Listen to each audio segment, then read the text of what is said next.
distilled white vinegar. Soaking 3 of them so far in some cold water with vinegar. And we're going to wash these real good, rinse them off, and let them dry for a minute. Okay, out of the 4 I had left of the large zucchini, or squash, I got this ready for casserole. I'm going to cut them up. And I got, what, 1, 2, 3, 4, 5 trays here. And then I got a half of one here, so I might do another tray. Okay, I put 7 trays in the dehydrator. And we're going to dehydrate that at 120 temp. I'm going to check it in about 6 hours. And then I got a heaping 4 cups of chunk zucchini here for my casserole. I got some left here that I'm going to freeze. Okay? Okay, the yellow squash. We're adding about 4.5 to 5 cups of chopped up yellow squash. I made them like coin size, and I did cube a few. It doesn't matter. And then you want to add some onions. Yeah, I would say probably about half a cup. Half a cup. There we go. Okay. And then I'm going to add probably about 2 tablespoons of butter. And I got to get me something to cut. Oh, here it is. Okay, we're going to add 2 tablespoons of butter.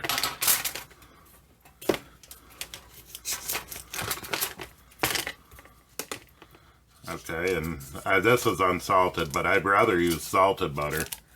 Okay, so, and I'm going to add a little bit of water to this. Hang on. I'm going to add about a cup of water. I might add a little bit more, I'm not sure. But what I'm going to do is cover this up. I don't have my lid handy, so I'm just going to use my old clean cutting board to cover it up. There we go. And I'll check it in about 5 minutes. Okay, to a baggie. I just use a gallon baggie.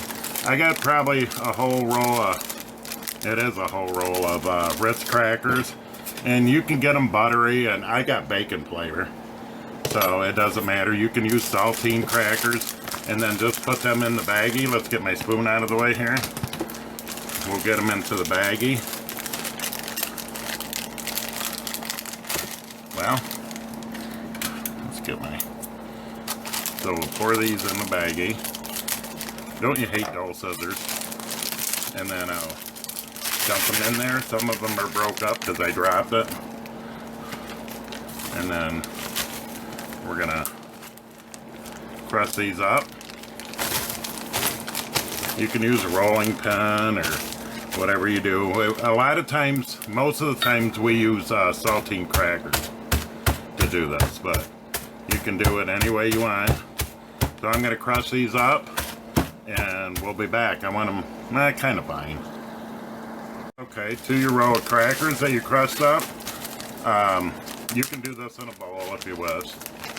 Add, I've got about 1.5 cups of shredded cheese. I got Colby sharp. I mixed them, so, and I'm just going to shake this up.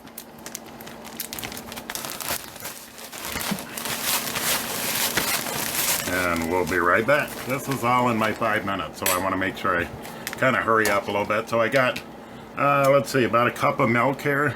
I'm going to add about 2 tablespoons of sour cream. You don't have to add the sour cream if you don't want, but we like the creaminess of it, and of course kids love it. And then I'm going to add 2 eggs.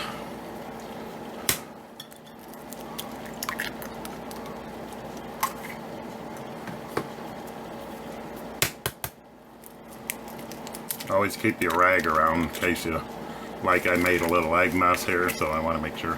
Okay, and we're going to stir this up. Go to your oven. We'll be right back. Preheat your oven at 400 degrees. Okay, our squash is enough to put a fork through it. It is going to cook a little bit in the oven too, but you don't want it overly soft, but you do want to make sure that rind gets cooked down. Okay, we're going to go strain this and put it right back in the pot, and I'll be right back. I did steam these for 10 minutes. Okay, so now what I'm going to do is I'm going to get my crumb mixture with the cheese in it. And I'm going to add half of this bag to it.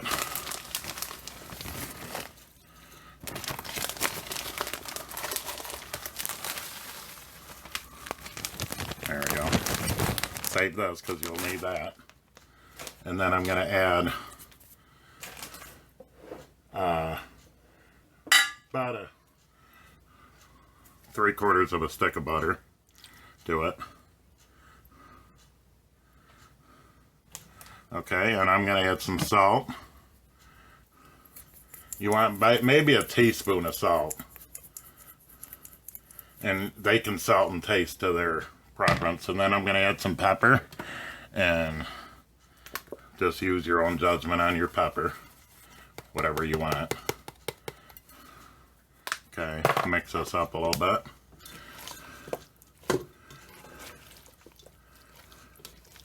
And then we're going to get our milk mixture. It's got the eggs and the sour cream and all that goodness in it. Okay. We'll add that right to it.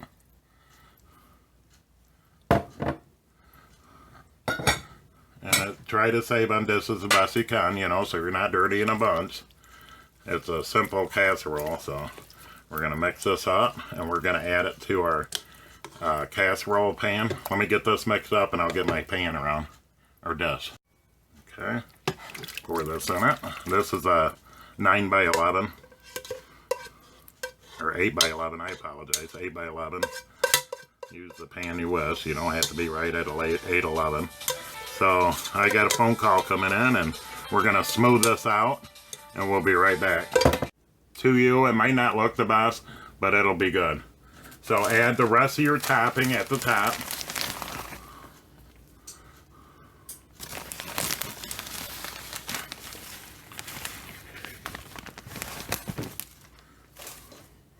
The remaining cheese and crumbs, and get them all, you know, sorry for using my hands, but they're clean as a whistle. Do I really want to say whistle? Whistles ain't clean unless you wash them.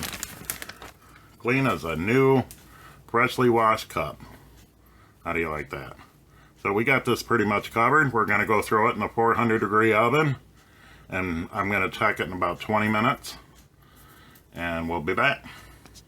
Okay, now I am going to take about a half a stick of butter. And I am going to add some to the top here.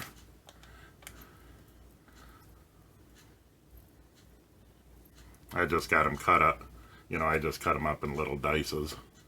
And that'll help crust up some of that crust. That should be good.